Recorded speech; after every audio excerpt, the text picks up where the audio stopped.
पूरी physical chemistry के इस चैप्टर के सारे कॉन्सेप्ट को हम ये कोशिश रखेंगे कि 4 से 5 फॉर्मूलों में खत्म कर पाए। देन मोल की मदद से कैसे स्टोइचियोमेट्रिक एनालिसिस की जाती है, लिमिटिंग रिएजेंट का कॉन्सेप्ट क्या है उसको समझेंगे। Number of moles of hydrogen required to produce 20 moles of ammonia through Haber's process. Conversion जो कर सकते हैं वो मोल पे कर सकते हैं। सबसे पहले अगर हमें कुछ और दिया, अभी तक क्वेश्चन आसान थे। 10 gram of hydrogen 64 gram of oxygen were filled in a steel vessel. अगर मोल गिवन था पिछले क्वेश्चन की तरह तो मोल को यूज किया, मोल नहीं गिवन है क्वांटिटी को समझाने में, क्वांटिटी को यूज करने में, क्वांटिटी की एनालिसिस में हर तरह से काम आता है। तुम्हारी पूरी केमिस्ट्री में जितनी भी चीजें सबको हम बहुत अच्छे से समझेंगे ताकि नीट में केमिस्ट्री में एटलीस्ट 170 से ऊपर मार्क्स आए। हेलो बच्चों, स्वागत है आपका नीट के क्रैश कोर्स में। तो बच्चों, नीट का फॉर्म भी भरा जा चुका है और नीट की तैयारियों के अंतिम चरण में हम लोग आ चुके हैं। आज आप लोग के लिए फिजिकल केमिस्ट्री का सबसे पहला और सबसे बेसिक चैप्टर लेके आए जिसका नाम है some basic concept of chemistry. तो बच्चों, इस चैप्टर में हम लोग क्या करेंगे कि जब फिजिकल केमिस्ट्री में डराने वाली चीज है ना, जिससे हम बाकी पूरी फिजिकल केमिस्ट्री को समझते हैं, मोल, उसको इतने आसान तरीके से समझेंगे कि आज के बाद दोबारा कभी मोल के किसी क्वेश्चन में आप लोग को ना फंसना पड़े। शुरू करने से पहले एक बात का ध्यान रखो, जो दिक्कतें मैंने देखी हैं बच्चों को आते हुए कि जब फिजिकल केमिस्ट्री में मोल की बात आती है वो सोचते हैं कि इसमें 1000 टाइप के क्वेश्चन है। बिल्कुल सही बात है, 1000 टाइप के क्वेश्चन है और बच्चों को लगता है कि हर क्वेश्चन को करने का तरीका अलग है। हर क्वेश्चन के लिए याद रखें कि भाई इस क्वेश्चन में ऐसे करना है, उस क्वेश्चन में वैसे करना है। तो हम ऐसा कुछ नहीं करेंगे, हम कोशिश करेंगे चीजों को जनरलाइज करने की। फिजिकल केमिस्ट्री में चीजों को रटना नहीं है, फॉर्मूलों को रटना नहीं है, हमें कोशिश करनी कि हम कैसे चीजों को एक सिंगल कॉन्सेप्ट की मदद से कम 50 से 60 वैरायटी के क्वेश्चन सॉल्व कर पाए। तो पूरी फिजिकल केमिस्ट्री के इस चैप्टर के सारे कॉन्सेप्ट को हम ये कोशिश रखेंगे कि 4 से 5 फॉर्मूलों में खत्म कर पाए। कैसे, चलो देखते हैं। तो आज हम लोग मोल कॉन्सेप्ट में समझेंगे कि मोल कन्वर्जन कैसे किया जाता है, मोल बेसिकली है क्या वो समझेंगे, बेसिक बातें देखेंगे। देन मोल की मदद से कैसे स्टोइचियोमेट्रिक एनालिसिस की जाती है, लिमिटिंग रिएजेंट का कॉन्सेप्ट क्या है उसको समझेंगे। तो आओ बच्चों, सबसे पहले बात करते हैं मोल की। मोल होता क्या है? देखो, ये ध्यान रखो कि मोल कोई ऐसी चीज नहीं जो हमें बस क्वेश्चन सॉल्व करने के लिए समझना है। मोल एक ऐसी चीज है जो फिजिकल केमिस्ट्री में क्वांटिटी को समझाने में, क्वांटिटी को यूज करने में, क्वांटिटी की एनालिसिस में हर तरह से काम आता है। क्योंकि मोल बेसिकली है क्या? मोल एक तरीका ही है जिससे हम किसी मैटर की क्वांटिटी को रिप्रेजेंट करते हैं। जैसे सपोज अगर मैं कहूं 5 किलोग्राम्स ऑफ एप्पल्स, तो तुम्हारे दिमाग में एक इमेज बनेगी ना, बन गई होगी तुरंत कि 5 किलोग्राम एप्पल अप्रोक्सीमेटली लगभग इतना सा होगा। अगर मैं कहूं 2 डजन ऑफ बनानास, तो भी तुम्हारे दिमाग में एक इमेज बनेगी। अगर मैं कहूं 2 litre of cold drink, again एक इमेज आएगी दिमाग में। और अलग अलग केस में किसी चीज में तुम नंबर वाइज सोच रहे हो, किसी केस में तुम वेट वाइज सोच रहे हो, किसी केस में तुम वॉल्यूम वाइज सोच रहे हो, अलग अलग तरह से इमेज बनती दिमाग में। वही सेम चीज मोल है। कल को अगर मैं कहूं 2 मोल, तो तुम्हारे दिमाग में एक इमेज बननी चाहिए कि लगभग इतनी क्वांटिटी की बात हो रही है। कल को मैं कहूं 0.5 मोल, अगेन एक इमेज बननी चाहिए कि लगभग इतनी क्वांटिटी की बात हो रही है। तो मोल बेसिकली है क्या? एक ऐसी क्वांटिटी जिससे, एक ऐसी यूनिट जिसकी मदद से हम क्या रिप्रेजेंट करते हैं किसी भी मैटर की। वो मैटर सॉलिड हो सकता है, वो मैटर लिक्विड हो सकता है, वो मैटर गैस हो सकता है। तो सॉलिड, लिक्विड या गैस, किसी भी मैटर की क्वांटिटी को रिप्रेजेंट करने वाली यूनिट को कहा गया मोल। ठीक है? जैसे सपोज मैं कहूं 5 किलोग्राम, तो बेसिकली ये क्या हम बता रहे हैं? ये हम किसी भी क्वांटिटी का मास रिप्रेजेंट कर रहे हैं। अगर मैं कहूं 2 litres, so what is litre? Litre basically हम किसी भी चीज का वॉल्यूम, कितना स्पेस ऑक्यूपाई किया, वो रिप्रेजेंट कर रहे हैं। अगर मैं कहूं सपोज 1 डजन, तो डजन में बेसिकली हम किसी भी चीज की नंबर को रिप्रेजेंट कर रहे हैं। और यही सारा खेल है इस चैप्टर में।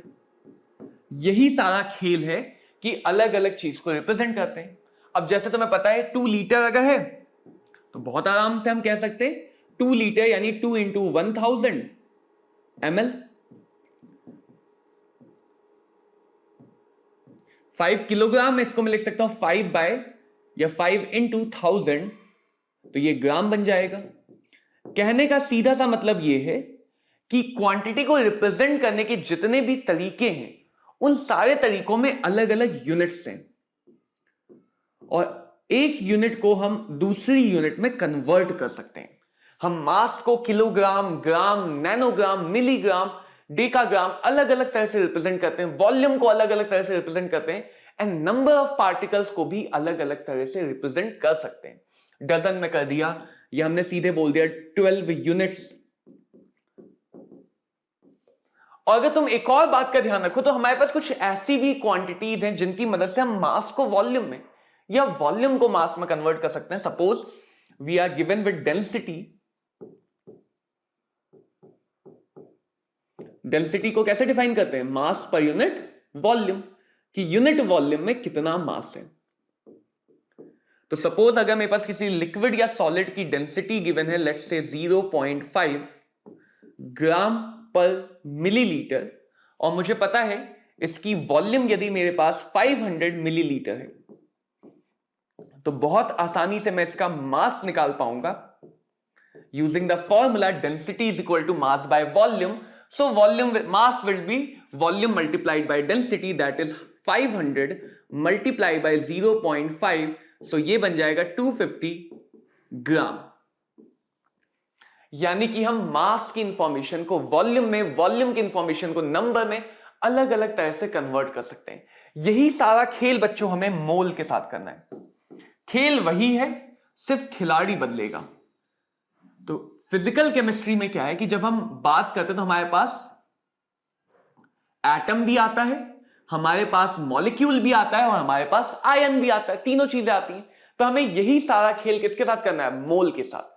तो बेसिकली हमें सीखना है कि मोल से मास, वॉल्यूम या नंबर में कन्वर्जन कैसे कर सकते हैं। इस पूरे चैप्टर का वही सबसे फंडामेंटल बात है, वॉल्यूम, मास, नंबर, मोल का आपस में कन्वर्जन।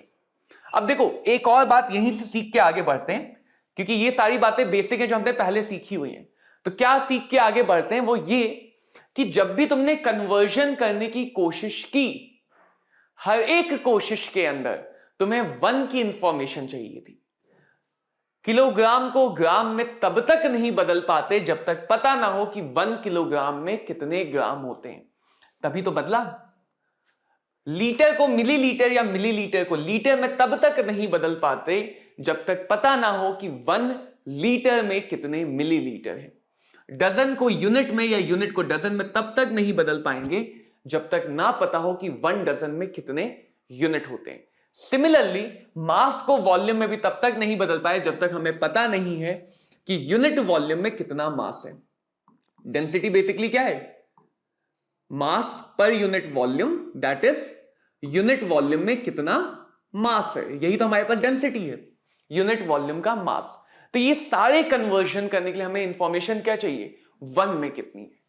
समझना इस बात को बहुत ध्यान से, क्योंकि यही हम आगे पूरे चैप्टर में डिवाइड, मल्टीप्लाई सब डायरेक्ट करेंगे और हर बार हमें इंफॉर्मेशन चाहिए कि यूनिट वॉल्यूम में कितना या यूनिट में कितना है, 1 में कितना है, और उसी को हमें मोल के साथ जोड़ना है।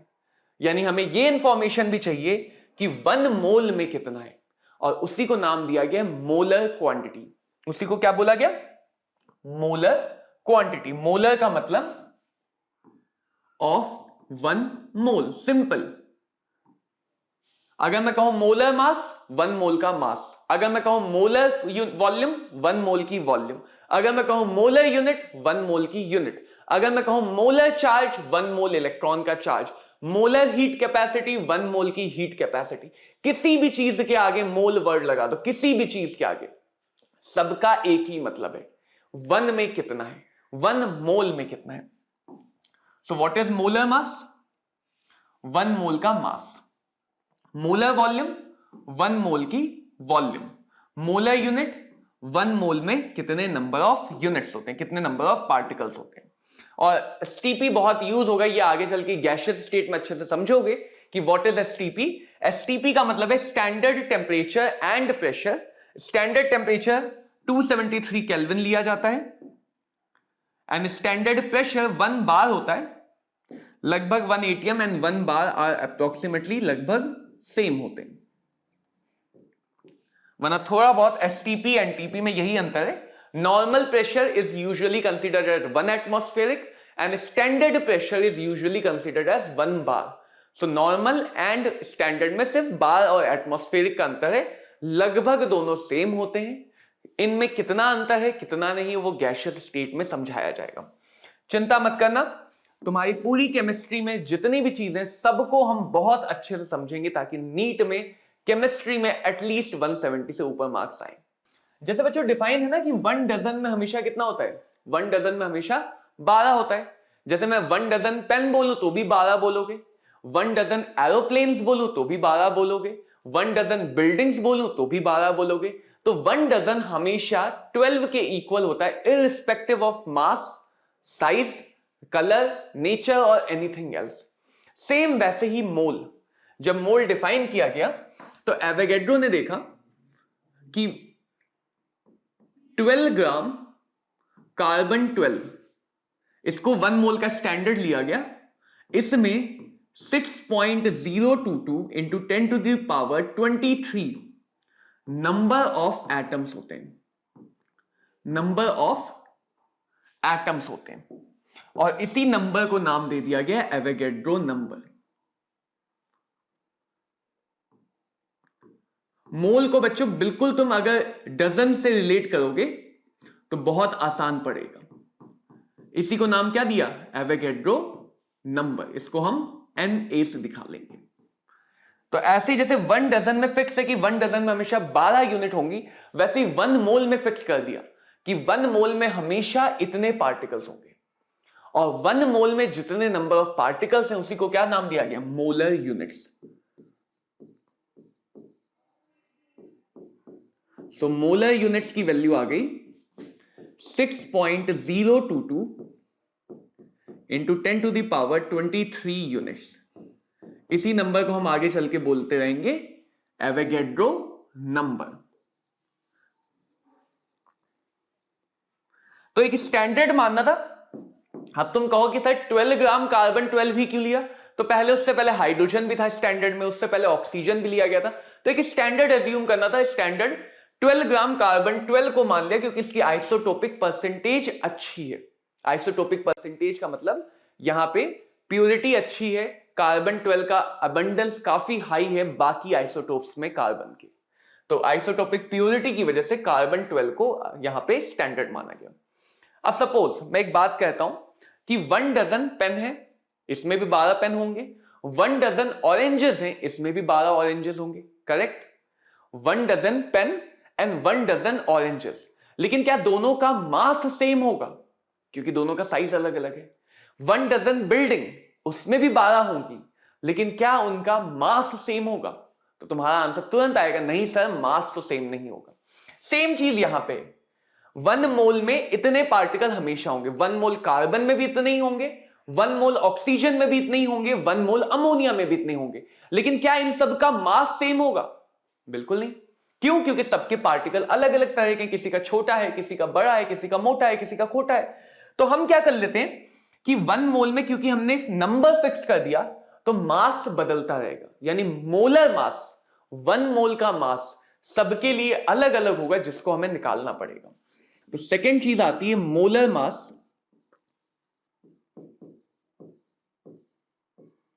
इसको हम जहां भी सिंबल की जरूरत पड़ेगी एम के ऊपर बाल लगा के दिखा देंगे। सो मोलर मास हमें हर एक केस में एटम्स होगा तो डायरेक्टली, अदरवाइज मॉलिक्यूल है तो ऐड करना होगा। सो molar mass is summation of molar masses of all the atoms. तो बच्चों यहां पे तुम्हें एटम्स के मोलर मास धीरे धीरे करके याद रखने, एटलीस्ट 20 तक के तो याद हो। जैसे हाइड्रोजन का 1, हीलियम का 4 ग्राम पर मोल, लिथियम का 7, बेरिलियम का 9,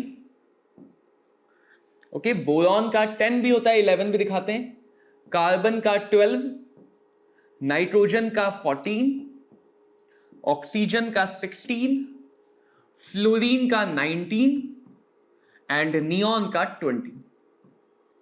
ऐसे करके हमें एटलीस्ट 20 तक के याद रखने। तरीका कुछ ऐसा होता है कि जो भी ऑड नंबर पे हैं उनका मोलर मास डबल प्लस 1 होता है मोस्ट ऑफ द टाइम, और जो भी इवन नंबर पे है उनका मोलर मास डबल होता है। 20 तक के लिए हम ऐसे कुछ याद रख सकते हैं।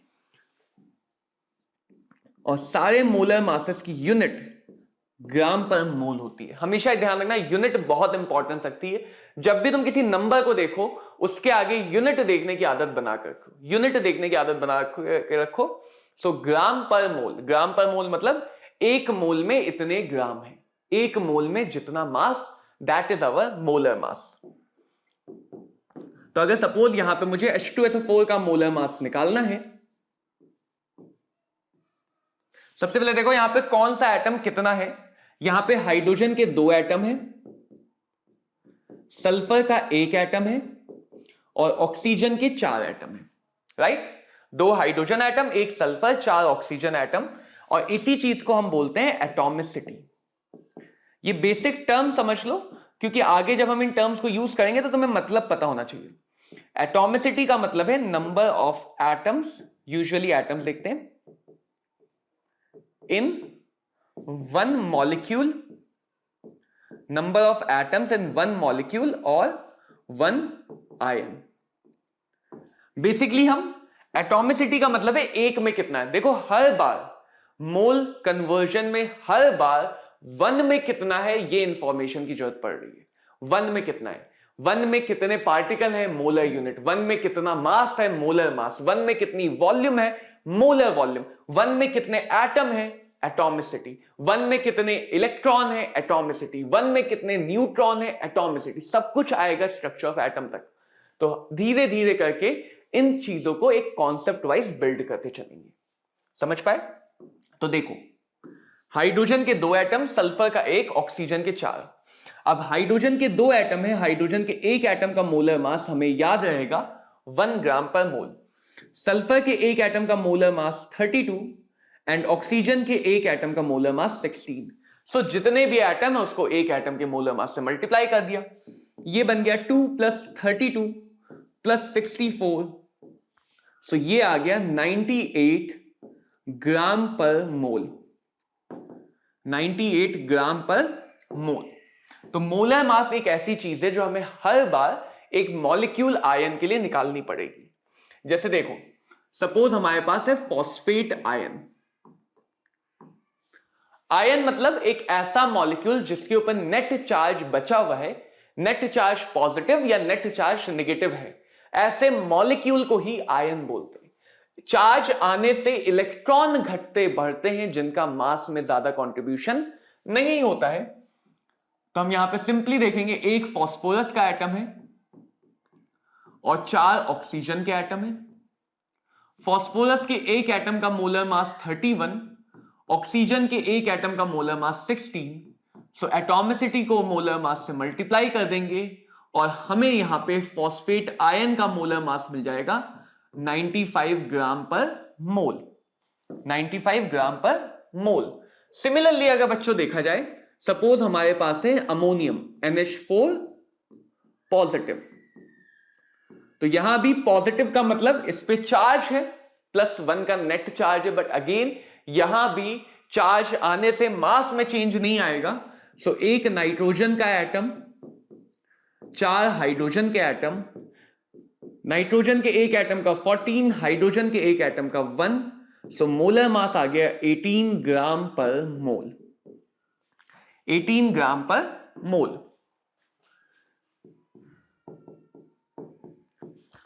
सो क्या तुम मोलर मास निकाल सकते हो कॉपर सल्फेट का?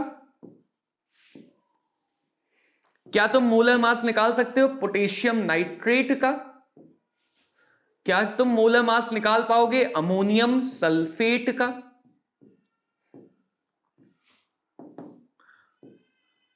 और क्या तुम मोलर मास निकाल पाओगे FeSO4.7H2O जिसको हम कहते हैं ग्रीन विट्रियोल? देखो ये सब तुम्हारे प्रैक्टिस योरसेल्फ के क्वेश्चन है, ताकि इनको तुम खुद से प्रैक्टिस करके भी मोलर मास पे कमांड कर लो। कोई भी टॉपिक बच्चों छोटा या लेस इंपॉर्टेंस नहीं होता है, हर टॉपिक कहीं ना कहीं आगे चल के तुम्हारे कॉन्सेप्ट को बिल्ड करता है। तो हमेशा तुम्हें ध्यान रखना है कि जैसे मोलर मास निकाला, अगर होल ट्वाइस है इसका मतलब जितने भी एटम हो डबल हो गए। नाइट्रोजन 1 × 2 2 हो गया, हाइड्रोजन 4 × 2 8 हो गए। तो टोटल हाइड्रोजन के 8 एटम्स होंगे यहाँ पे। .7H2 मतलब इसके एक मॉलिक्यूल में 7 वाटर मॉलिक्यूल और जुड़े हुए हैं, तो अगेन ये मल्टीप्लाई हो जाएगा 14 hydrogen atom and 7 oxygen atom. ये 7 पूरे H2O से मल्टीप्लाई होगा, 14 hydrogen atom and 7 oxygen atom. तो यहां पे मोलर मासेस लिख दे रहा हूं, कॉपर का होता है 63.5, सल्फर का भी पीछे हमने देख ही लिया है, और आयरन का होता है 55.5 लेते हैं लगभग 56 ग्राम पर मोल। तो इनकी मदद से ये मोलर मासेस निकालने की कोशिश करी जाएगी। थर्ड क्वांटिटी जो हमने समझी बच्चों, मोलर वॉल्यूम। थर्ड क्वांटिटी हमने क्या समझी है?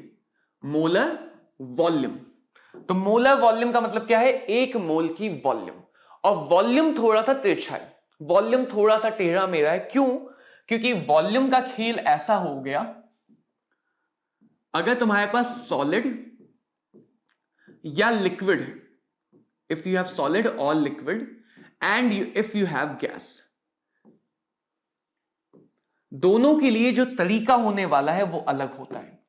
दोनों के लिए जो तरीका है वो अलग है। क्यों अलग है? क्योंकि अगर तुम नोटिस करो, गैस के लिए कहा जाता है कि गैस को जिस भी कंटेनर में भर दोगे वो उसी की वॉल्यूम को ऑक्यूपाई कर लेता है। That means for gases the volume is indefinite, volume is not fix for gases. Gases की वॉल्यूम कंडीशंस पे डिपेंड करती है कि किस कंडीशन पे गैस को भरा गया है, किस प्रेशर, किस टेम्परेचर पे गैस को लिया गया है। So for gases the volume is indefinite, that's why gases के लिए वॉल्यूम का तरीका अलग है। सॉलिड की और लिक्विड के लिए वॉल्यूम डेफिनिट है। सो सॉलिड और लिक्विड के लिए तरीका अलग है। सॉलिड और लिक्विड के लिए क्या करेंगे हम लोग? हमें पता है डेंसिटी,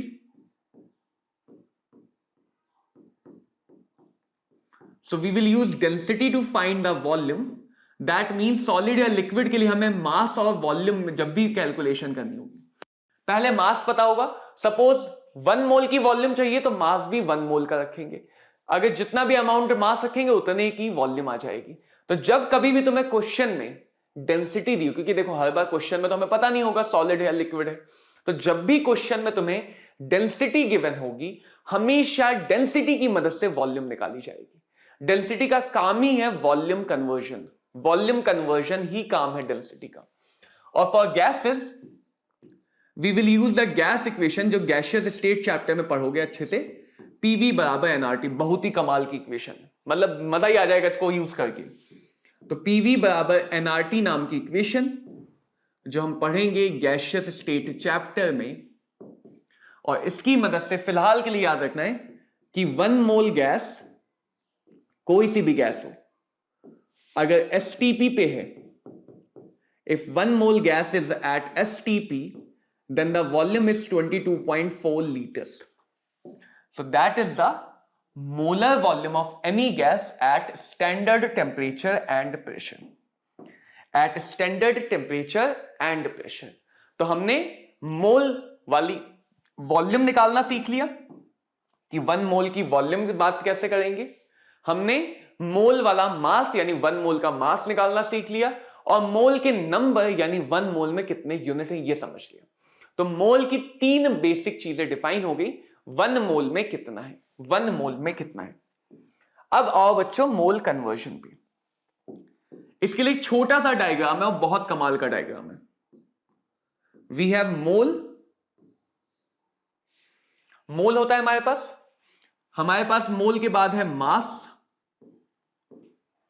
और मोल कन्वर्जन में मास हमेशा ग्राम में रखा जाएगा क्योंकि मोलर मास जो हम यूज करें वो भी ग्राम में है। देन हमारे पास है गैस के लिए वॉल्यूम। फिलहाल हम एसटीपी पे ही डिस्कशन करेंगे। जब PV is equal to NRT पढ़ लिया जाएगा उसके बाद तुम किसी पे भी डिस्कशन कर सकते हो। So we have volume of gas at STP and we have number of particles. Number of particles, ध्यान रखना, अगर तुम मोल ऑफ एटम की बात करो तो ये नंबर ऑफ एटम बन जाएगा। अगर मॉलिक्यूल के मोल की बात करेंगे तो ये नंबर ऑफ मॉलिक्यूल्स बन जाएगा। अगर आयन के मोल की बात करेंगे तो ये नंबर ऑफ आयंस बन जाएगा। अगर इलेक्ट्रॉन के मोल की बात करेंगे तो नंबर ऑफ इलेक्ट्रॉन, मतलब जिसके भी मोल की बात होगी उसी के नंबर बन जाएंगे, उसी के नंबर बन जाएंगे। अब बहुत ध्यान से समझना, हमारे सामने 3 रास्ते हैं, मोल मास, मोल वॉल्यूम, मोल नंबर, और 3 रास्तों में 2 डायरेक्शन है। बस डायरेक्शन को याद कर लो, हमारा काम हो गया। कि जैसे तुमने अभी समझा था ना, किलोग्राम से ग्राम, 1000 से मल्टीप्लाई, या तो मल्टीप्लाई या डिवाइड।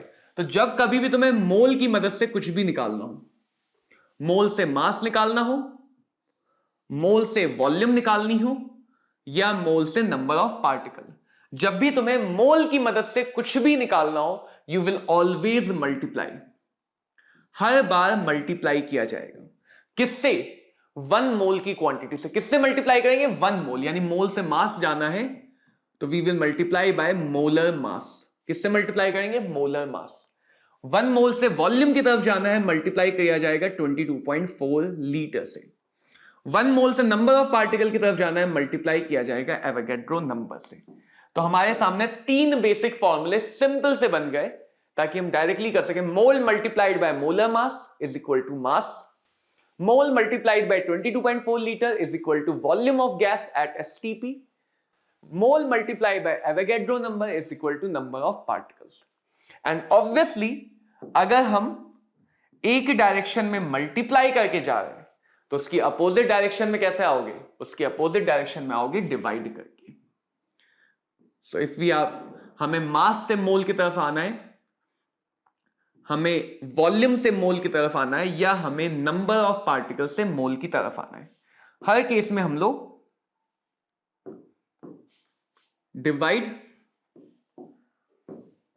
डिवाइड करेंगे। यहां पे मोलर मास से, यहां पे 22.4 लीटर से, और यहां पे एवोगैड्रो नंबर से। तो ये बन गया हमारा फर्स्ट डायग्राम, जिसकी मदद से हमेशा मोल कन्वर्जन करेंगे। अब सपोज तुम यहां पे बैठे हुए हो, कहां पे हो? मास पे, और तुम्हें चल के आना है नंबर ऑफ पार्टिकल पे। कैसे आओगे?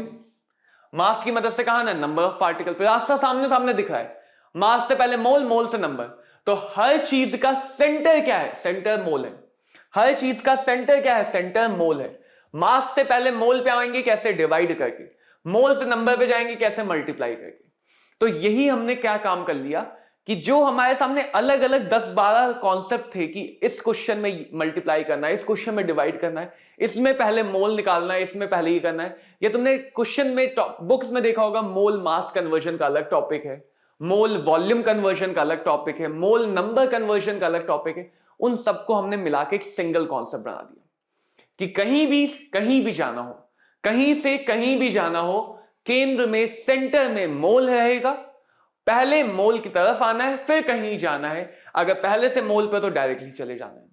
मोल की तरफ जब भी आना है डिवाइड करके पहुंचेंगे, मोल से जब भी कहीं और जाना है मल्टीप्लाई करके पहुंचेंगे। हर बार 1 मोल की नंबर से मल्टीप्लाई, 1 मोल के नंबर से डिवाइड। और इतना सा ध्यान रखना,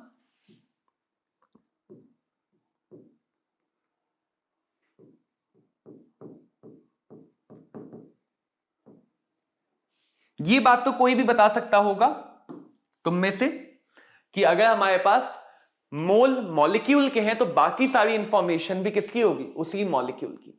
ऐसा तो नहीं हो सकता ना कि कार्बन डाइऑक्साइड का मोल है और हम ऑक्सीजन का मास निकाल पाएंगे, ऐसा तो नहीं होगा।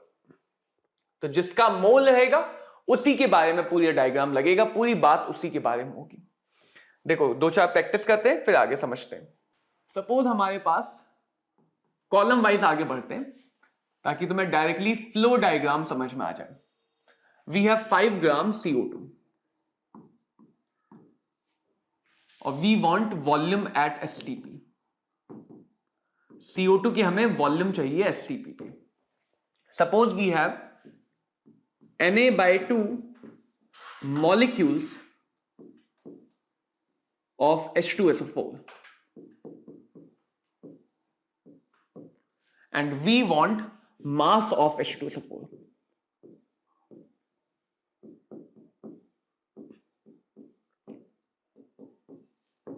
Suppose we have 5.6 liter of propane gas at STP.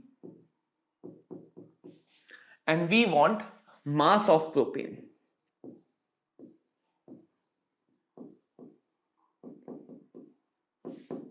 And suppose we have 2.5 moles of acetic acid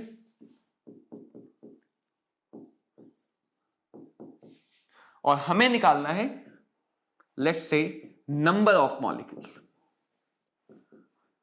number of molecules. समझना बच्चों, सबसे पहली बात जो गलतियां होती है वो समझ लो, कहां कहां गलतियां होती है।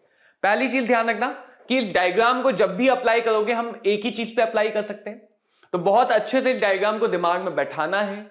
इसको हम अपना मोल का सबसे बेसिक पहला डायग्राम समझ रहे हैं, तो इसको बहुत अच्छे से दिमाग में बैठाना है। दूसरी बात, अगर ध्यान दो तो मोलर मास की यूज यहां नहीं हो रहा है, मोलर मास का यूज यहां नहीं हो रहा है, मोलर मास का यूज मास कन्वर्जन में हो रहा है, वॉल्यूम का यूज वॉल्यूम कन्वर्जन में हो रहा है, एवोगैड्रो नंबर का यूज नंबर कन्वर्जन में हो रहा है। तो हर एक कन्वर्जन के लिए अलग अलग मोलर क्वांटिटीज है। मोलर मास यहां मत लगा देना, एवोगैड्रो नंबर यहां मत रख देना, 22.4 यहां मत रख देना। कहने का सिंपल सा मतलब कि मोलर क्वांटिटी को यूज करते समय ध्यान रखना। एक हमारी दूसरी आदत है कि हमेशा मोलर मास निकालने लग जाते हैं क्योंकि उसका प्रैक्टिस ज्यादा किया होता है। तो मोलर मास की जरूरत तभी है जब मास से मोल या मोल से मास पे आना हो, अदरवाइज हमें मोलर मास की जरूरत नहीं पड़ेगी। तो मोलर मास निकालेंगे तभी जब हमें मोल से मास या मास से मोल की तरफ आना हो। जरा देखो यहां पे 5 ग्राम CO2 मास, मास, मास। लास्ट वाले में मास की कोई बात नहीं है तो हम सीधे सीधे सॉल्व कर सकते हैं। देखो लास्ट वाले से शुरुआत करते हैं।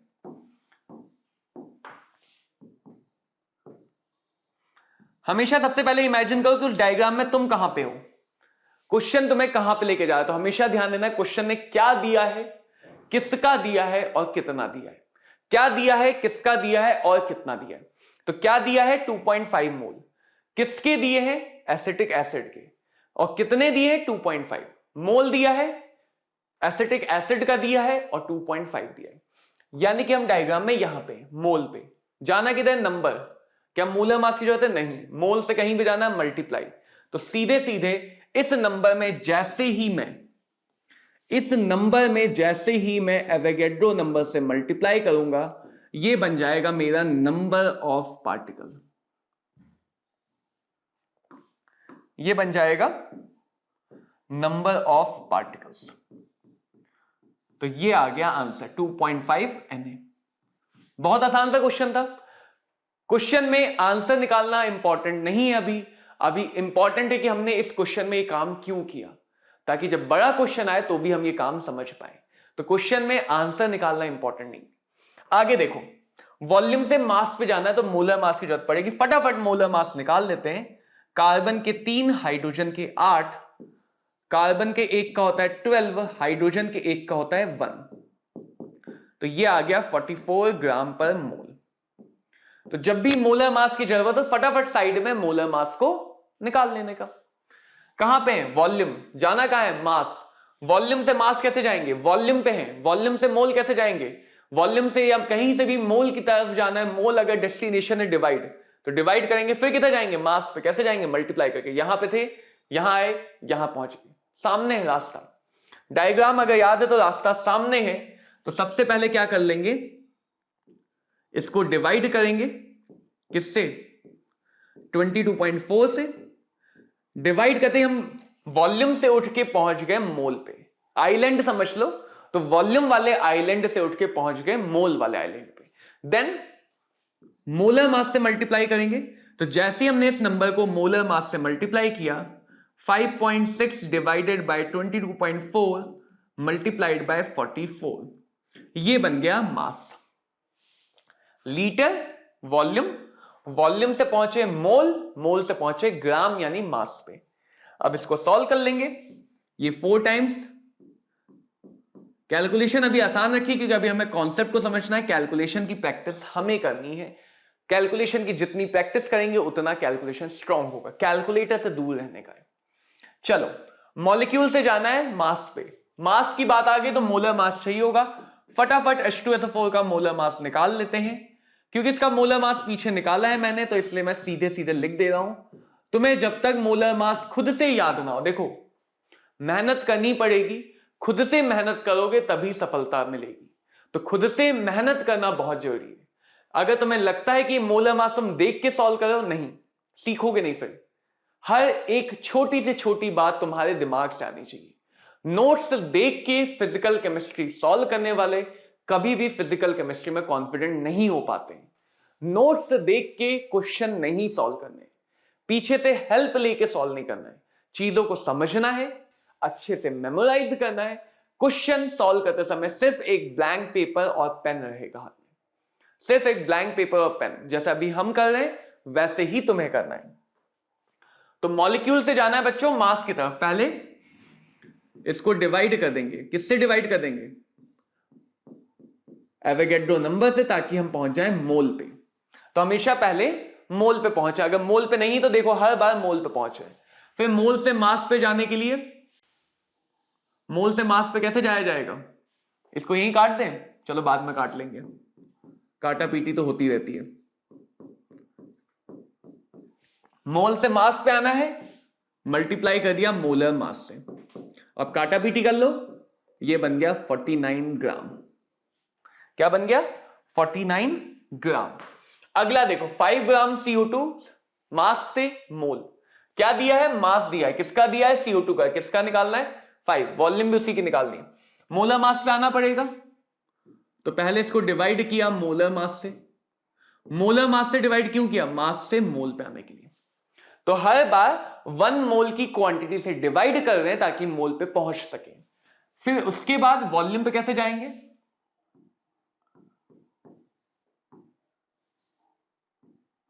जितना भी मोल आया उसको मल्टीप्लाई कर देंगे 22.4 लीटर से। लगभग 2.5 से थोड़ा सा ज्यादा आएगा, लगभग 2.5 लीटर आएगा। लगभग है आंसर, अप्रोक्स। मैंने उसको 22 मान के लगभग आंसर निकाला है, तो लगभग 2.5 लीटर आएगा। तो ये बात हुई बच्चों मोल कन्वर्जन की, कि हम आसानी से मोल को कन्वर्ट कैसे करते हैं, मोल को कन्वर्ट कैसे करते हैं।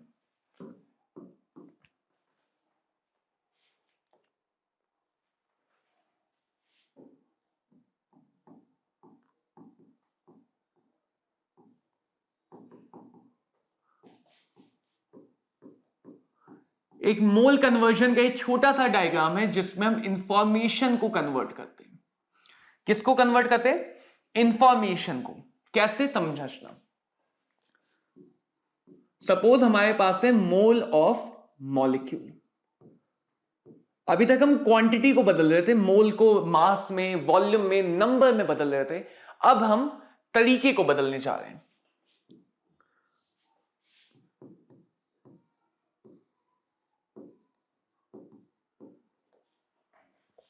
देखो सपोज मेरे पास मॉलिक्यूल के मोल हैं और मुझे उसके अंदर के एटम, या हमेशा ध्यान रखना मैं एटम लिख तो रहा हूं, लेकिन सेम चीज तुम इलेक्ट्रॉन, प्रोटॉन, न्यूट्रॉन किसी पे भी लगा सकते हो। मतलब बड़े के अंदर जो भी है उस पे लगा सकते हो। फॉर एग्जाम्पल सपोज मेरे पास 5 मोल प्रोपेन है।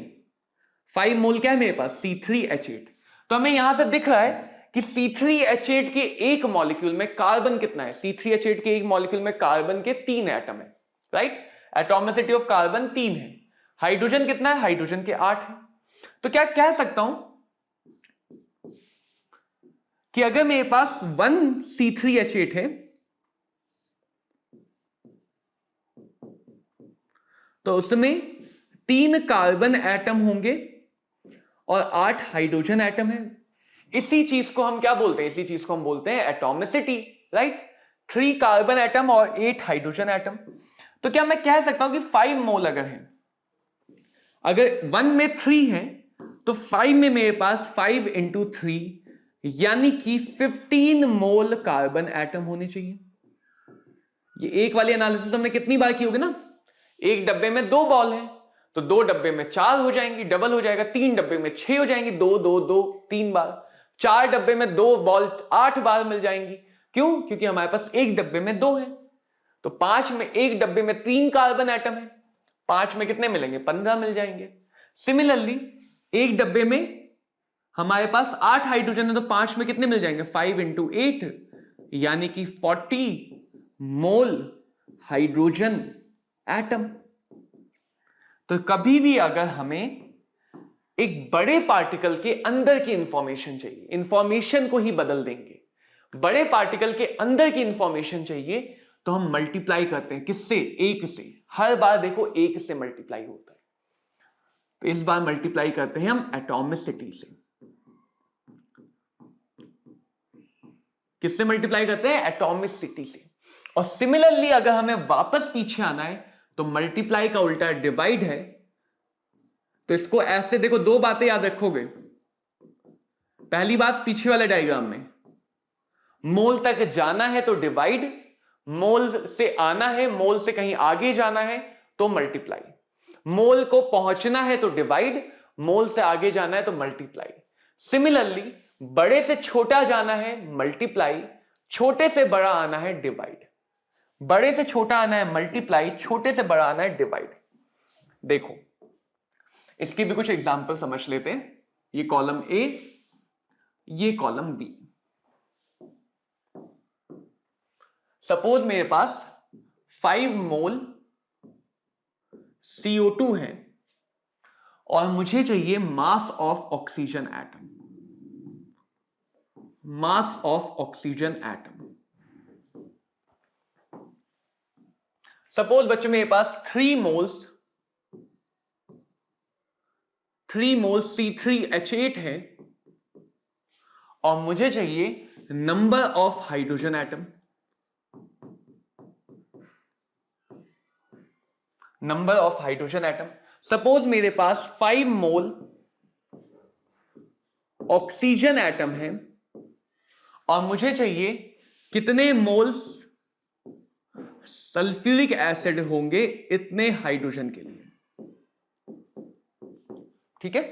और आखिरी, सपोज मेरे पास 4 ग्राम C3H8 है, या सपोज 4 ग्राम मेरे पास एसिटिक एसिड है CH3COOH, और मुझे जानना है इसके अंदर कितना मास प्रेजेंट है कार्बन एटम का।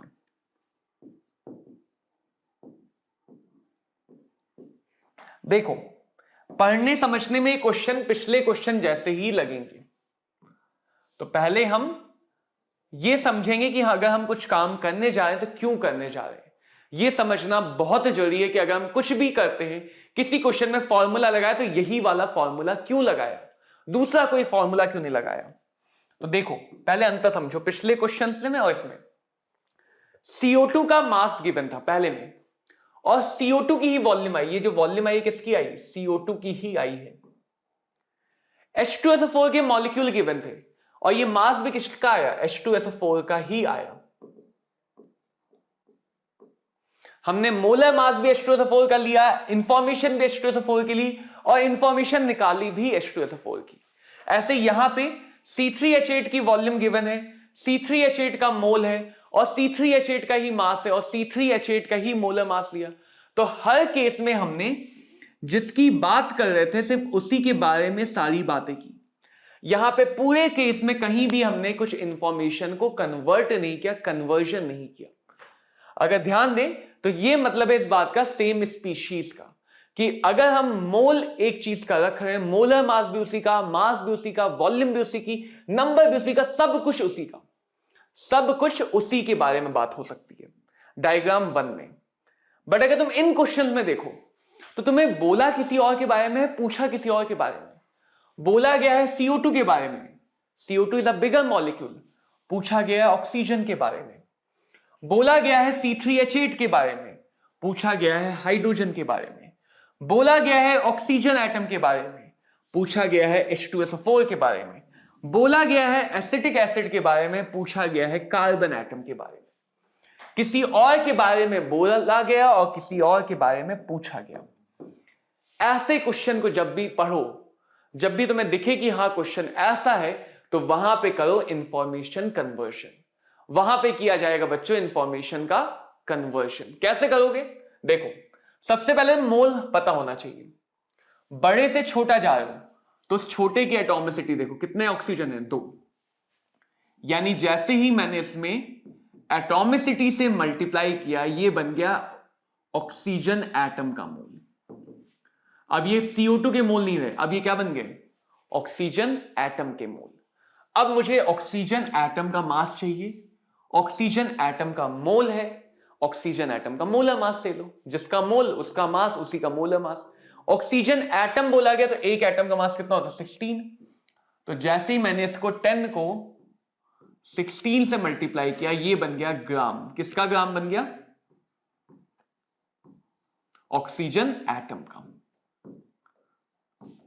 तो आई होप तुम सबको समझ में आया हो कि कहां पे हमें एटॉमिसिटी को यूज करने की जरूरत है, कहां पे हमें इंफॉर्मेशन को कन्वर्जन करने की जरूरत है, कहां पे हमें सेकंड डायग्राम की जरूरत पड़ेगी। This is our diagram number 2। पूरे चैप्टर में हम 4 डायग्राम से पूरा चैप्टर खत्म कर सकते हैं। 3 डायग्राम से तुम देखोगे लगभग पूरा स्टोइचियोमेट्री, लिमिटिंग रिएजेंट सब खत्म। अगेन देखो, C3H8 में किसकी इंफॉर्मेशन चाहिए? हाइड्रोजन की। किसके बारे में दिया है? मॉलिक्यूल के बारे में। चाहिए किसके बारे में? एटम के बारे में, एटॉमिसिटी। हाइड्रोजन की एटॉमिसिटी कितनी? 8। तो जैसे मैंने 3 में मल्टीप्लाई किया एटॉमिसिटी से, ये बन गया मोल। किसके मोल बन गए? हाइड्रोजन एटम के। कितना आ गया? ये 24। क्या चाहिए? नंबर चाहिए। फिर वही पहला डायग्राम, एक बार मोल निकाल ले, फिर पहला डायग्राम। अब हमें हाइड्रोजन के नंबर चाहिए। नंबर के लिए मल्टीप्लाई किया जाता है एवोगैड्रो से। जैसे इसमें एवोगैड्रो से मल्टीप्लाई किया, ये बन गया हाइड्रोजन एटम के number of atoms. Number of atom, mole atom का, नंबर भी एटम के। तो हमें हर बार क्या करना है? देखो पूरे कॉन्सेप्ट का जो सारांश है वो क्या है कि हमें हर बार जिसके बारे में पूछा गया है उसके मोल तक पहुंचना है। कैसे पहुंचना है वो हमारे ऊपर है। जिसके बारे में भी पूछा गया, जो भी पूछा गया, नंबर, वॉल्यूम, मास, उसके मोल तक पहुंचना है पहले। 5 मोल ऑक्सीजन एटम। यहां पे देखना बच्चों, यहां पे थोड़ा सा और समझना। इस बार हमें छोटे के बारे में पता है, ऑक्सीजन एटम। मॉलिक्यूल के बारे में निकालना है। एटॉमिसिटी तो ऑक्सीजन की लेंगे, लेकिन इस बार मल्टीप्लाई नहीं होगा, इस बार होगा डिवाइड। बड़े से छोटे जा रहे हो तो मल्टीप्लाई, छोटे से बड़े जा रहे हो तो डिवाइड। तो ये बन गया 5/4। 4 से क्यों? क्योंकि ऑक्सीजन की एटॉमिसिटी 4 है। 5/4 मोल बन गए किसके? H2SO4 के। आंसर आ गया सीधे सीधे 5/4 यानी 1.25। तो इससे हमें क्या पता चला कि अगर हम इतना 1.25 मोल H2SO4 लेंगे तो उस केस में हमारे पास उस H2SO4 के अंदर हाइड्रोजन, सल्फर, ऑक्सीजन सब कुछ होगा। ऑक्सीजन के 5 मोल्स होंगे। इतना H2SO4 लेने पे उसमें ऑक्सीजन के 5 मोल्स होंगे। सिमिलरली 4 ग्राम एसिटिक एसिड, हमें जाना है मास पे। तो देखो पहले हमें कन्वर्जन जो कर सकते हैं वो मोल पे कर सकते हैं। तो सबसे पहले अगर हमें कुछ और दिया, अभी तक क्वेश्चन आसान थे, मोल दिया हुआ था, अब हमें मास दिया हुआ है। तो पहले हम डायग्राम नंबर 1, इसका मोलर मास निकाल लेते हैं। 2 कार्बन 24, 3 और 1 4 hydrogen 4, 2 oxygen 32। So the molar mass will B 60 ग्राम पर मोल। मोलर मास आ जाएगा 60 ग्राम पर मोल। सबसे पहले हम इसे डिवाइड करेंगे मोलर मास से, तो ये हम पहुंच गए एसिटिक एसिड के मोल की तरफ। बहुत सिंपल सा कॉन्सेप्ट है, जिसका मास उसी का मोलर मास, उसी का मोल। अब हमें जाना है कार्बन की तरफ, तो इसमें हमने कार्बन की एटॉमिसिटी, बड़े से छोटे जाए तो मल्टीप्लाई, कार्बन की एटॉमिसिटी से मल्टीप्लाई किया तो हम पहुंच गए कार्बन के मोल की तरफ। कहां पहुंच गए? कार्बन के मोल की तरफ। देन हमने फिर से कार्बन के मोलर मास से मल्टीप्लाई किया, तो मोल से मोलर मास का मल्टीप्लिकेशन, हम आ गए अब कार्बन के मास की तरफ। और क्वेश्चन ने मास ही तो पूछा था।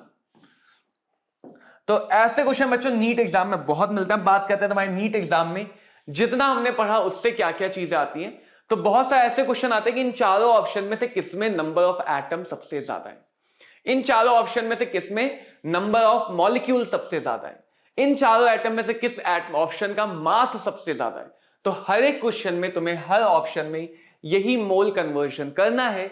सबसे ज्यादा मास पूछा गया तो सबके मास निकाल लेंगे सेम यूनिट में, फिर कंपेयर कर लेंगे। सबसे ज्यादा नंबर पूछा गया तो सबके नंबर निकाल के फिर कंपेयर कर लेंगे। तो इस टाइप के क्वेश्चन मोल कॉन्सेप्ट से स्टोइशियोमेट्री आने के चांसेस उतने नहीं होते हैं जितना यहां से आने के चांसेस है। तो इन बातों को बहुत अच्छे से समझो। और इन्हीं बातों में एक छोटी सी ट्रिक और बता देता हूं। कभी अगर एएमयू में दिया जाए तो एएमयू कुछ अलग से नहीं है। बच्चे एएमयू में बहुत कंफ्यूज होते हैं, इसलिए बता दे रहा हूं, एएमयू कुछ अलग नहीं है। जैसे अगर तुम्हें किलोग्राम में मास दिया जाए, हमारे सामने रिस्ट्रिक्शन है। रिस्ट्रिक्शन ये है कि मास हमेशा हमें ग्राम में लेना है, क्योंकि मोलर मास हमेशा ग्राम में लिया जाता है। तो बिकॉज मोलर मास हमेशा ग्राम में, तो मास भी हमेशा किस में लेना है? ग्राम में। एएमयू भी मास की ही एक यूनिट है, एटॉमिक मास यूनिट। एएमयू को कहा जाता है एटॉमिक मास यूनिट, या इसी का दूसरा नाम होता है यूनिफाइड मास। जैसे नैनोग्राम, मिलीग्राम, बहुत सारे छोटे छोटे मास की यूनिट होती है, तो वैसे एक यूनिट है एएमयू, या दूसरा नाम है यूनिफाइड मास। तो मास को ही तो रिप्रेजेंट कर रहा है ये भी किसको रिप्रेजेंट कर रहा है? मास को। तो सिंपल सा क्या करना है कि एएमयू में अगर दिया जाए तो उसको बदल लेना है ग्राम में। 1 एएमयू में 1.66 multiplied by 10 to the power -24 gram, या फिर 1/Na ग्राम होते हैं। तो अगर एएमयू में दिया जाए तो भी हम सारी कैलकुलेशन करते समय सिंपल सा उसे ग्राम में बदल लेंगे। सिंपल सा क्या कर लेंगे? ग्राम में बदल लेंगे। कैसे? देखो, suppose we have 8 AMU of helium. 8 AMU of helium पूछा गया है, इसमें नंबर ऑफ एटम कितने होंगे? नंबर ऑफ एटम कितने होंगे? तो देखो, पहले AMU दिया गया तो इसको लिख लिया 8/Na ग्राम। AMU को किसमें बदल लिया? ग्राम में बदल लिया। अब आगे का काम सेम, ग्राम से किधर जाना? नंबर की तरफ। तो ग्राम से पहले कहां जाएंगे? मोल, हमेशा मोल सेंटर में। तो इसको डिवाइड किया मोलर मास से, तो ये बन गया मोल, कि हीलियम के हमारे पास इतने मोल होंगे। मोल से किधर जाना? नंबर। मोल से नंबर कैसे जाएंगे? मल्टीप्लाई। मोल की तरफ आना है डिवाइड, मोल से आगे जाना है मल्टीप्लाई। तो ये बन गया 8/Na multiply by 4 multiply by Na। Na से Na कट गया, कितने एटम आ गए? 2 एटम आ गए आंसर। तो देखो, हमें इस बात से कोई फर्क नहीं पड़ना चाहिए कि क्वेश्चन छोटे रास्ते से हो रहा है, क्वेश्चन में डिटेल ज्यादा है, या क्वेश्चन को करते समय में ज्यादा स्टेप करने पड़ रहे हैं। हमें इस बात से मतलब होना चाहिए कि उन स्टेप्स को हम कितनी जल्दी कर सकते हैं, या हमारी प्रैक्टिस कितनी ज्यादा है। हर एक क्वेश्चन में नया तरीका यूज करने से बेहतर है कि हम एक ही तरीके से हर क्वेश्चन को इतने अच्छे से प्रैक्टिस करके सॉल्व करें कि वो तरीका चाहे लंबा हो चाहे छोटा हो, हम उसे 10 से 20 सेकंड में कर पा रहे।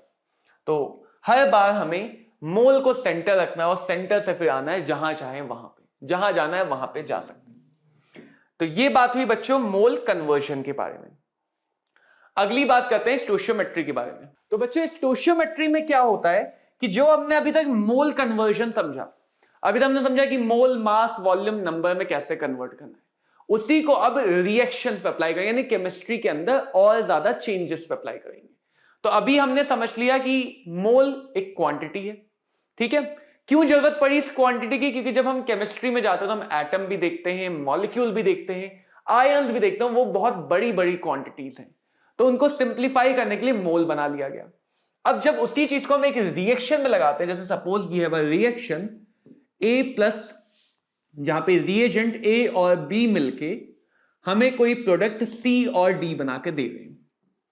ध्यान रखना, हमने कुछ बेसिक लॉ सुने होंगे केमिकल कन्वर्जन्स के, जिनमें से एक लॉ होता है लॉ ऑफ कांस्टेंट प्रोपोर्शंस। तो स्टोइशियोमेट्री एक्चुअल में उसी बेसिक से लॉ पे बेस्ड है, लॉ ऑफ कांस्टेंट प्रोपोर्शंस पे। क्या कहता है ये लॉ?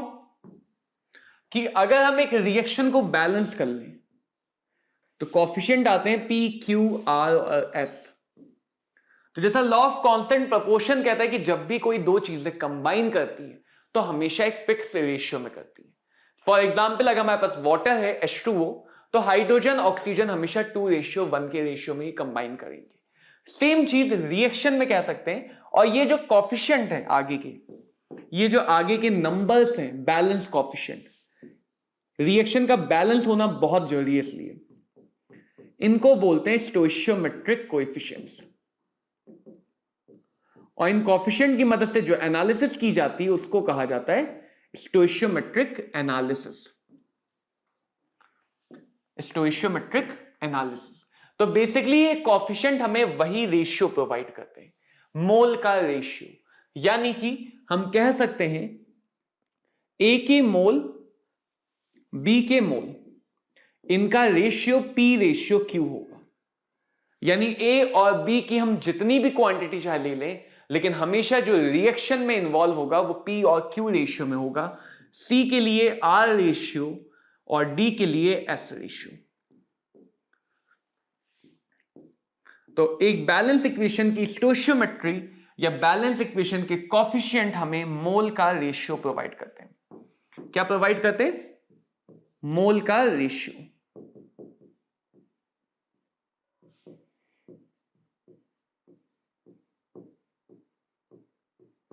अब इसमें भी बच्चों तुम्हें अलग अलग क्वांटिटी में जाने की जरूरत नहीं है, मतलब तुम्हें अलग अलग मास वॉल्यूम रेशियो निकालने की जरूरत नहीं। हर बार हमें मोल का रेशियो मिल जाता है और उसी मोल के रेशियो को हम जिसमें चाहे कन्वर्ट कर सकते हैं।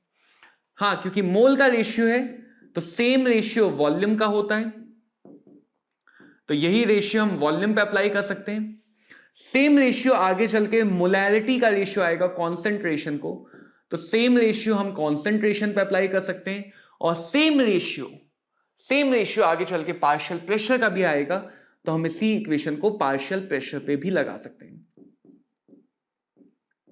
तो पहले मोल पे कैसे लगाते हैं उसको समझेंगे, और वैसे ही हम हर किसी पे लगा सकते हैं। सिर्फ ध्यान रखना इनके लिए चल जाएगा, क्योंकि मोल और ये प्रोपोर्शनल होते हैं। पीवी बराबर एनआरटी गैस के लिए तुम देखोगे तो मोल और ये सारी चीजें प्रोपोर्शनल है, बट यही सेम रेशियो कभी भी मास पे अप्लाई नहीं किया जा सकता। मास पे हम डायरेक्टली ये रेशियो अप्लाई नहीं कर सकते, क्योंकि मास रिएक्शन में कंजर्व्ड रहता है।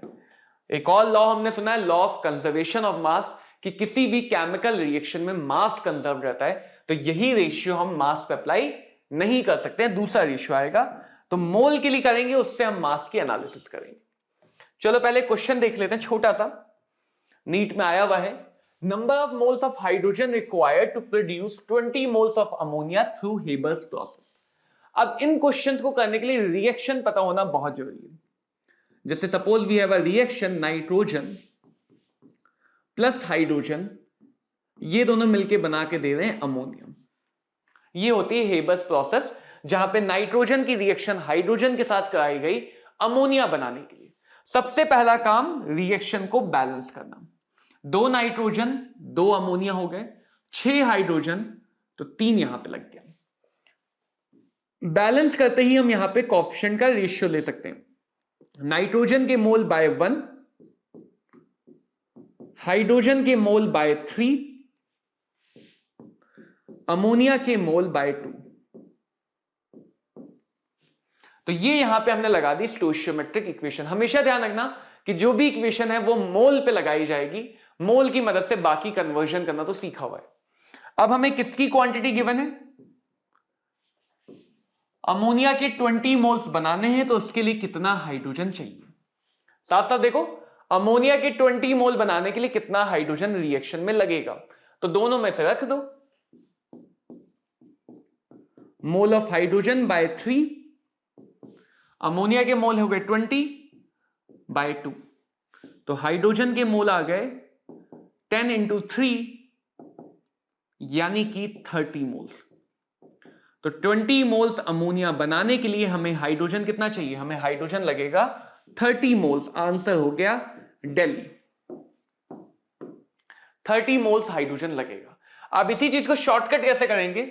हमेशा ध्यान रखना स्टोइशियोमेट्री के लिए, अगर तुम डायरेक्टली स्टोइशियोमेट्री लगाना चाहते हो तो डायरेक्टली कैसे करना है कि जिसकी भी क्वांटिटी निकालना है उसका कोएफिशिएंट ऊपर, जिसकी भी क्वांटिटी निकालनी है उसका कोएफिशिएंट ऊपर, जिसकी मदद से निकालना है उसका कोफिशिएंट नीचे मल्टीप्लाइड बाय उसकी क्वांटिटी। अगर ध्यान से देखोगे तो हल करके यही आ रहा है। तो जिसकी भी क्वांटिटी निकालनी है वो ऊपर, जिससे निकालनी है वो नीचे, जिसका निकालना है ऊपर, जिससे निकालनी नीचे, मल्टीप्लाइड बाय जिससे निकालनी है। जैसे फॉर एग्जांपल यहां पे हमसे नाइट्रोजन की नहीं पूछी गई है, बट अगर मुझे नाइट्रोजन की भी चाहिए होती तो नाइट्रोजन का कोफिशिएंट 1, अमोनिया की मदद से निकालना हो तो अमोनिया का कोफिशिएंट 2 इनटू अमोनिया के मोल, यानी नाइट्रोजन के कितने मोल लगेंगे 10 मोल्स। नाइट्रोजन के कितने मोल्स लगेंगे 10 मोल्स। और एक बार हमने मोल में डिस्कशन कर लिया तो मोल को मास, वॉल्यूम, नंबर जिसमें चाहे उसमें बदल सकते हैं। तो एक बार हमने मोल में डिस्कशन कर लिया तो मोल को मास, वॉल्यूम, नंबर जिसमें चाहे हम उसमें बदल सकते हैं। अगला क्वेश्चन देखते हैं। Volume of CO2 obtained by the complete decomposition of 9.85 gram of barium carbonate. तो बच्चों यहां पे एक नई रिएक्शन भी आती है, यह आपके इनऑर्गेनिक में भी हेल्प करेगी कि एल्कली मेटल्स के अलावा किसी भी मेटल कार्बोनेट को अगर हम गर्म करते हैं तो वो बदलता है मेटल ऑक्साइड और CO2 गैस में। बस यहां पे मेटल, एल्कली मेटल यानी सोडियम, पोटेशियम, रुबिडियम, सीजियम नहीं होना चाहिए। इन सबके कार्बोनेट स्टेबल होते हैं। लिथियम भी टूट जाता है, लिथियम डायगोनल रिलेशनशिप दिखाता है। Otherwise sodium, potassium, rubidium, caesium के अलावा जितने भी मेटल हैं उन सबके कार्बोनेट को गर्म करने पे ऑक्साइड और CO2 गैस मिलेगी। तो बेरियम कार्बोनेट भी गर्म होकर क्या देगा, बेरियम का ऑक्साइड, बेरियम सेकंड ग्रुप का एलिमेंट है, एंड कार्बन डाइऑक्साइड। बेरियम का ऑक्साइड एंड कार्बन डाइऑक्साइड। चलो इसका कितना दिया है 9.85 ग्राम, तो फटाफट इसका मोलर मास निकाल लेते हैं। बेरियम का 137, कार्बन का 12, ऑक्सीजन का 3 × 16 48। तो ये आ गया 60। Barium carbonate is 197। So barium carbonate आ गया 197। अब बच्चों यहां पे अगर हम स्टोशियोमेट्री लगाएं, स्टोशियोमेट्री भी लगा सकते हैं, डायरेक्टली जैसा भी सिखाया वैसे भी कर सकते हैं।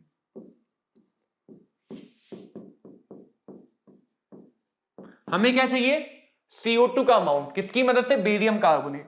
तो CO2 जिसका चाहिए उसका कोफिशिएंट, जिसकी मदद से निकालना उसका coefficient, multiplied by barium carbonate के मोल। अब देखो दिया क्या है, मास। तो मास को मोल में कैसे बदलते हैं वो ऑलरेडी सीख चुके हैं, मोलर मास से डिवाइड करके, मोलर मास से डिवाइड करके।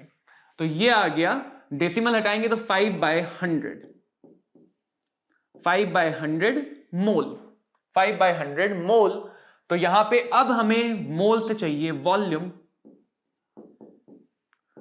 वॉल्यूम पे जाने के लिए मल्टीप्लाई करेंगे, 1 मोल की वॉल्यूम 22.4, ये आ जाएगा 11.2 डिवाइडेड बाय 10, 1.12 लीटर्स, यानी कि 9.85 ग्राम बेरियम कार्बोनेट को गर्म करने से हमें 1.12 लीटर CO2 गैस मिलेगी। देखो समझो, यहां पे हमने स्टोशियोमेट्री भी लगाई और अपना पुराना पहला डायग्राम भी लगाया। स्टोशियोमेट्री के साथ पहला डायग्राम ही चलेगा, दूसरे की जरूरत नहीं पड़ेगी। तो यही हमारा जो मोल रिलेशन है, ये हमारा तीसरा डायग्राम है। ये इस चैप्टर का तीसरा डायग्राम है जिसकी मदद से हम लगभग 60 से 70% चैप्टर को सॉल्व कर सकते हैं। क्या करना है, सिंपल सा हमने स्टोशियोमेट्री लगाया, अगर मोल गिवन था पिछले क्वेश्चन की तरह तो मोल को यूज किया, मोल नहीं गिवन है तो मोल निकाल के यूज करना है। मोल ही हमारा सेंटर है, मोल ही हमारा सब कुछ है। एक और क्वेश्चन क्या है, 20 ग्राम of magnesium carbonate sample decomposes on heating to give carbon dioxide and 8 gram magnesium oxide. What will be the percentage purity of magnesium carbonate in the sample? Again बच्चों यहां पे मैग्नीशियम कार्बोनेट को गर्म किया गया,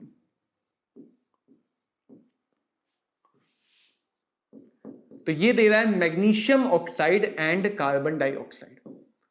जरा समझना, इस बार क्वेश्चन में हमें मैग्नीशियम कार्बोनेट का भी सैंपल का अमाउंट गिवन है 20 ग्राम, और हमें मैग्नीशियम ऑक्साइड भी गिवन है 8 ग्राम।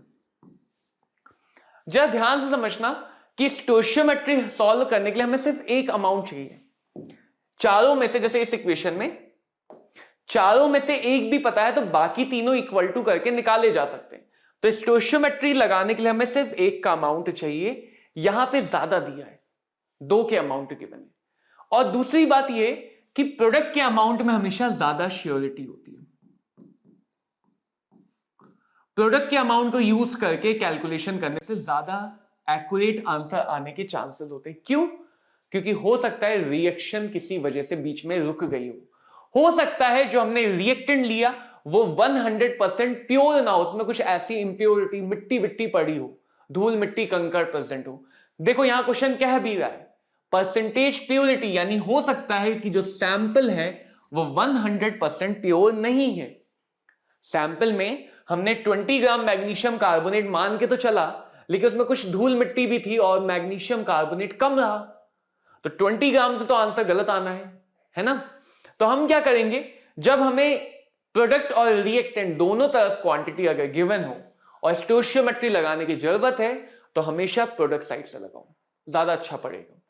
तो हम यहां से प्रोडक्ट की मदद से निकालेंगे मैग्नीशियम कार्बोनेट का मोल।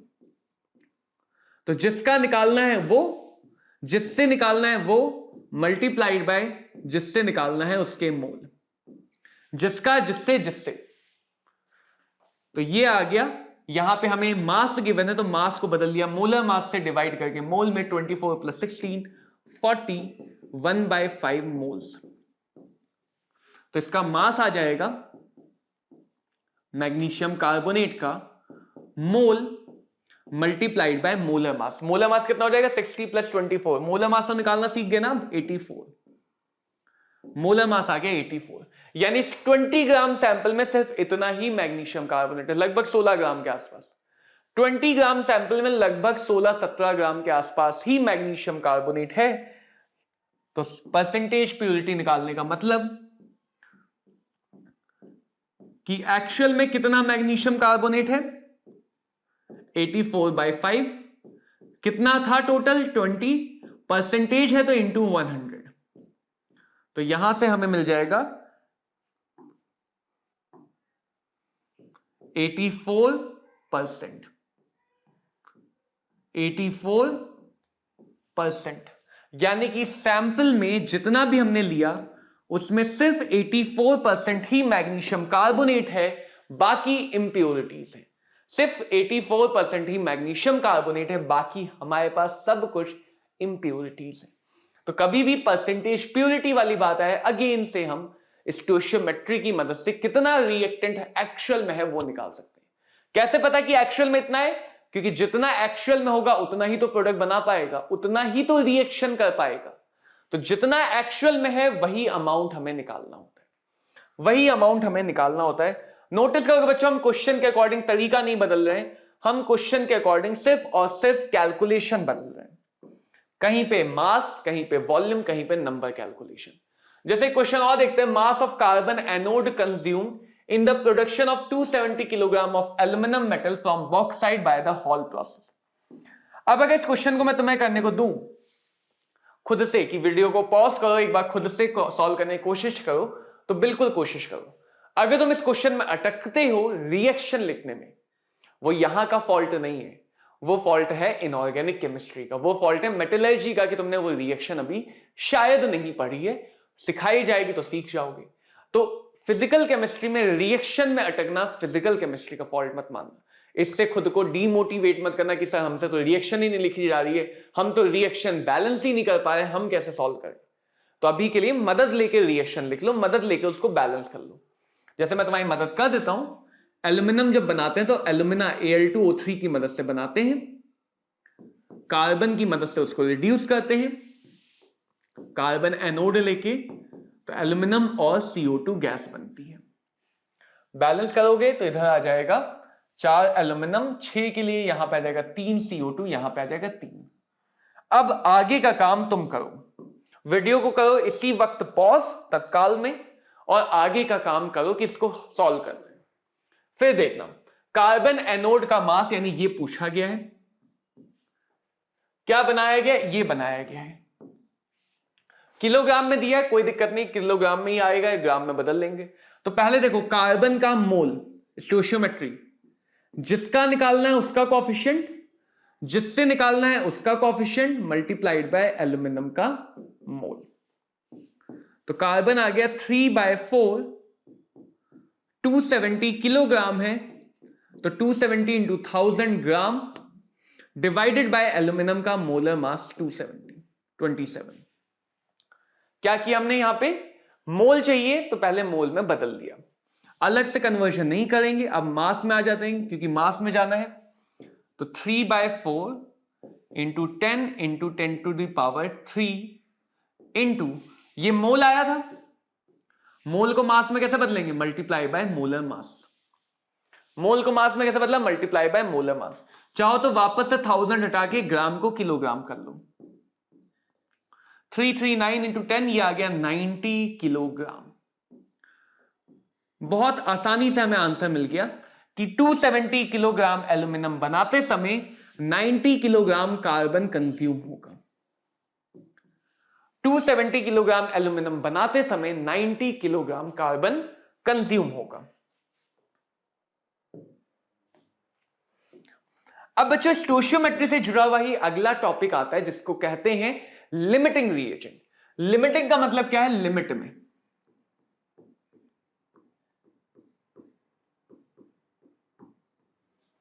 सिंपल सी बात है, अगर हमारी रिएक्शन दो रिएक्टेंट से हो रही है,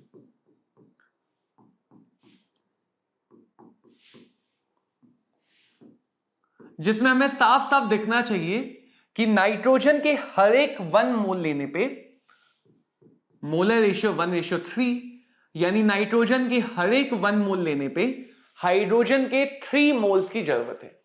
हो सकता है हाइड्रोजन कम पड़ जाए, पहले हमें 3 मोल नहीं मिल पाया, हो सकता है हाइड्रोजन बीच में खत्म हो जाए, हो सकता है नाइट्रोजन बीच में खत्म हो जाए। तो कभी भी किसी रिएक्शन में अगर कोई भी एक रिएक्टेंट दोनों में से पहले खत्म हो गया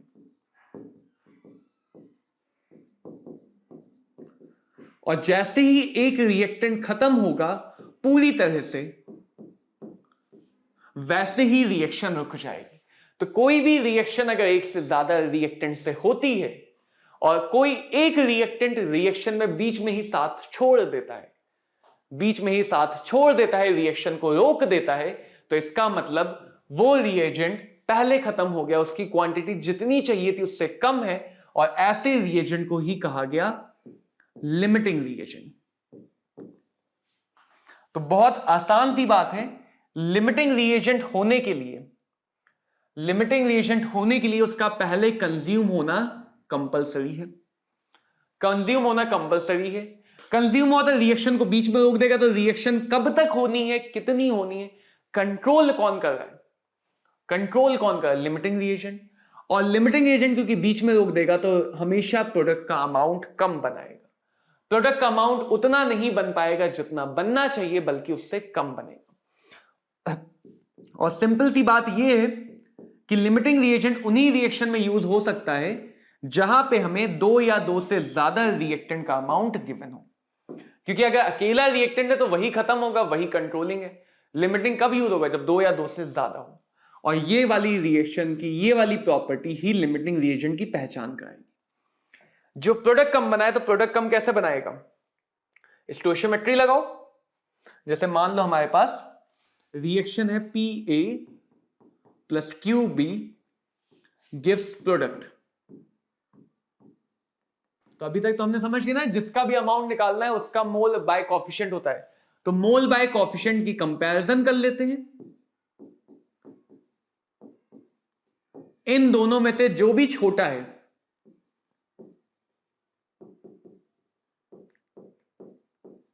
इन दोनों में से जो भी छोटा है वही बन जाएगा हमारा लिमिटिंग रिएजेंट। जो भी छोटा है वही बन जाएगा हमारा लिमिटिंग रिएजेंट। तो लिमिटिंग रिएजेंट पहचानने का आसान सा तरीका, अगेन वही डायग्राम यूज करना है और दोनों रेशियो को कंपेयर करना है। ध्यान रखना, हम दोनों रेशियो को कंपेयर करेंगे, क्वांटिटीज को नहीं।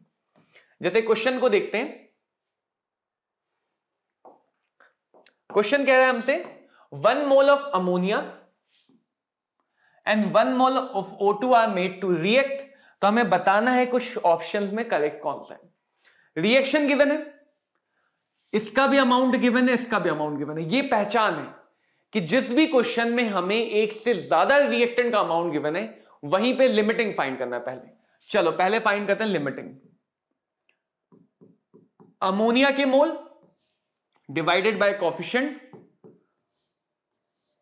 ऑक्सीजन के मोल डिवाइडेड बाय कोफिशिएंट। दोनों के कितने मोल है? 1 मोल और 1 मोल। तो दोनों की जगह 1/4 और 1/5। जिसका डिनोमिनेटर बड़ा वो क्वांटिटी छोटी।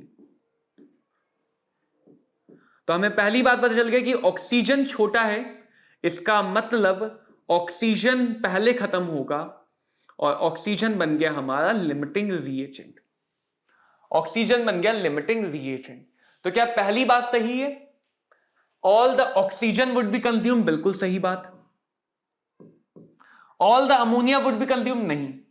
जो लिमिटिंग है वो खत्म होगा, जो दूसरा वाला है वो बचाया जाएगा, उसको कहते हैं एक्सेस रिएजेंट। सो अमोनिया हो गया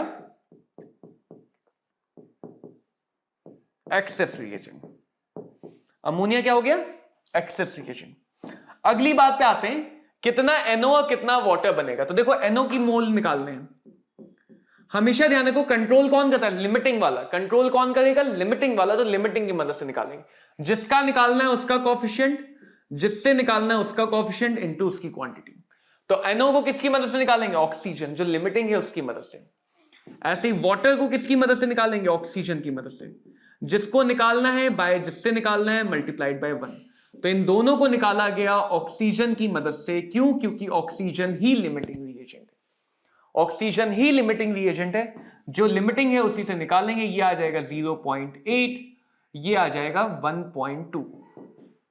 यानी अमोनिया के बाद नाइट्रिक ऑक्साइड बनेगा 0.8 मोल, ये भी गलत। वाटर बनेगा 1.2 मोल, वो भी गलत।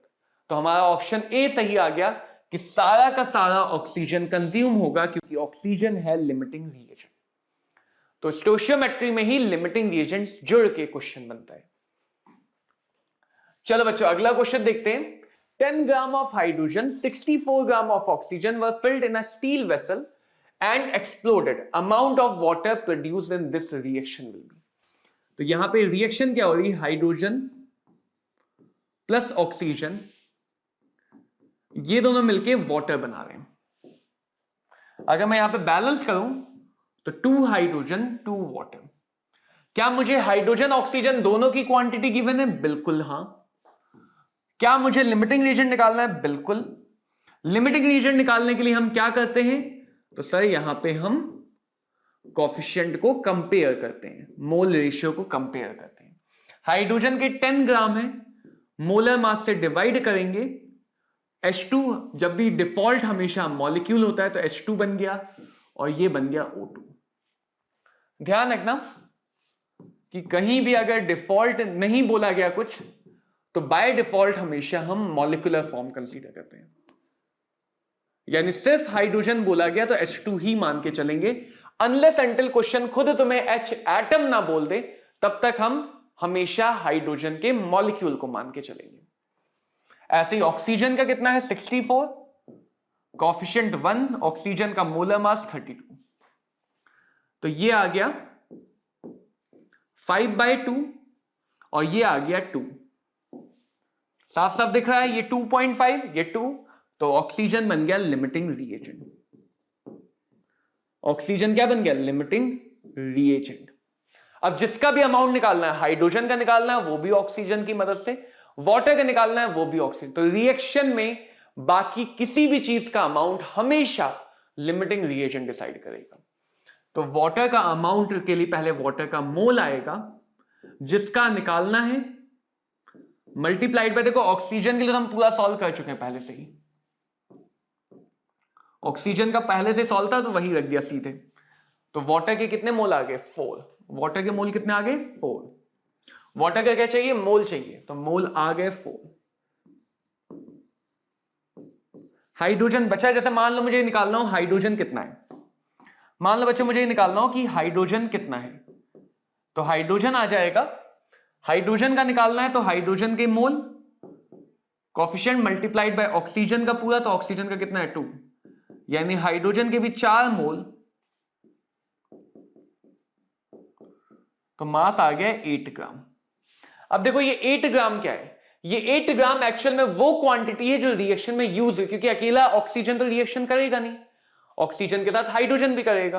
तो 8 ग्राम तो वो क्वांटिटी है जो रिएक्शन में यूज हुआ है।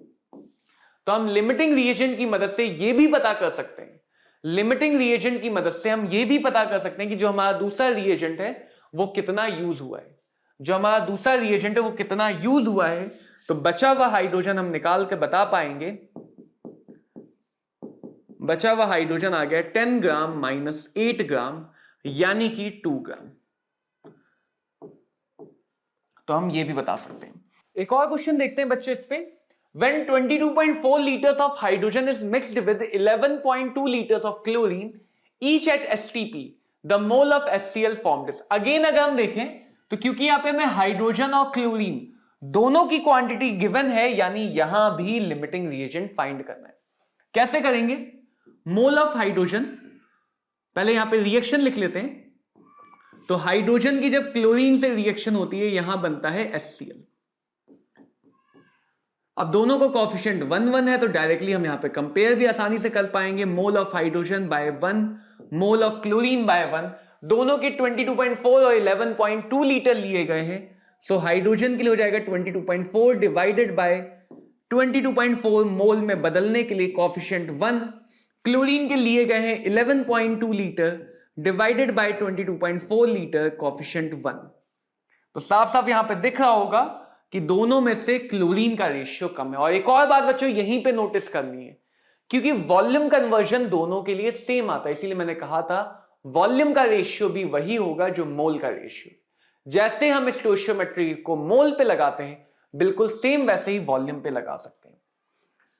तो यहां पे हमारे पास आ गया chlorine is our limiting reagent. Chlorine is our limiting reagent, यानी जो भी हम HCl के मोल निकालेंगे वो क्लोरीन की मदद से निकलेगा। सो HCl का कोएफिशिएंट 2 मल्टीप्लाइड बाय क्लोरीन वाला पूरी काम, तो ये हो जाएगा 11.2 डिवाइडेड बाय 22.4 कोएफिशिएंट 1। तो सीधे सीधे हम जिसका निकाल लें उसका डिवाइडेड बाय जिससे निकाल लें मल्टीप्लाइड बाय मोल।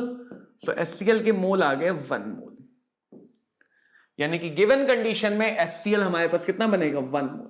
और बच्चों नीट में ऐसे ही क्वेश्चन देखे गए हैं जो आते हैं एग्जाम में, तो हमें ध्यान रखना है कि वरना तो यहां पे स्टोइचियोमेट्री में बहुत सारे क्वेश्चन है, इसमें यूडियोमेट्री है, इसमें वॉल्यूमेट्रिक टाइट्रेशन है, रेडॉक्स टाइट्रेशन है, बैक टाइट्रेशन है, कंडक्टोमेट्रिक टाइट्रेशन है, अलग अलग टाइप के क्वेश्चंस बनते हैं, बहुत वैरायटी भी है।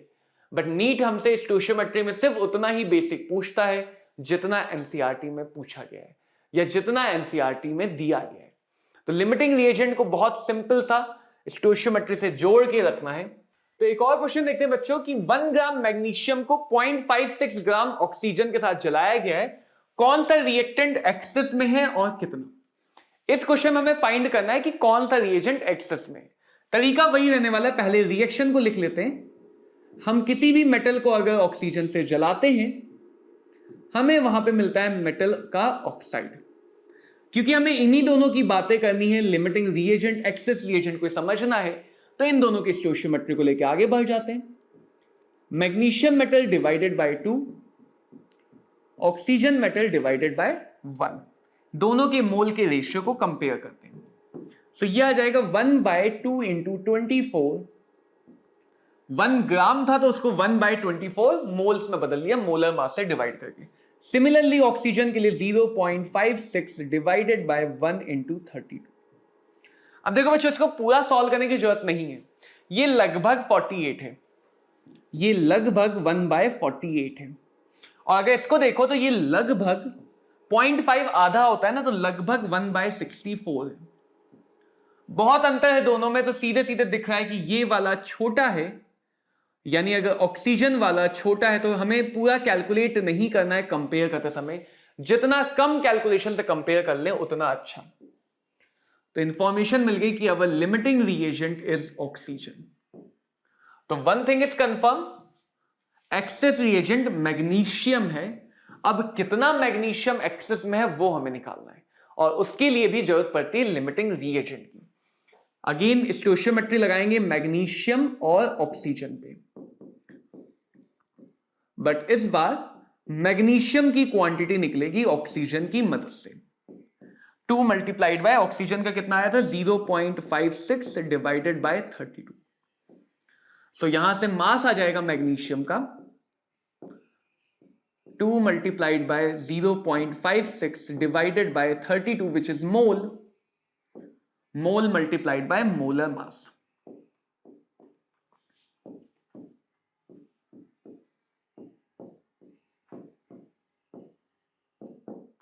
सो ये आ गया 0.84 ग्राम। तो बच्चों इतना मैग्नीशियम तो यूज हुआ। लिमिटिंग रिएजेंट हमेशा वही क्वांटिटी बताता है जो रिएक्शन में इन्वॉल्व हो रही है, जो रिएक्शन में यूज हो रही है। तो मैग्नीशियम अगर 0.84 यूज हुआ तो बचा कितना 0.16 gram. So magnesium is our excess reagent एंड कितना एक्सेस में 0.16 ग्राम। अगला टॉपिक देखते हैं which is our vapour density.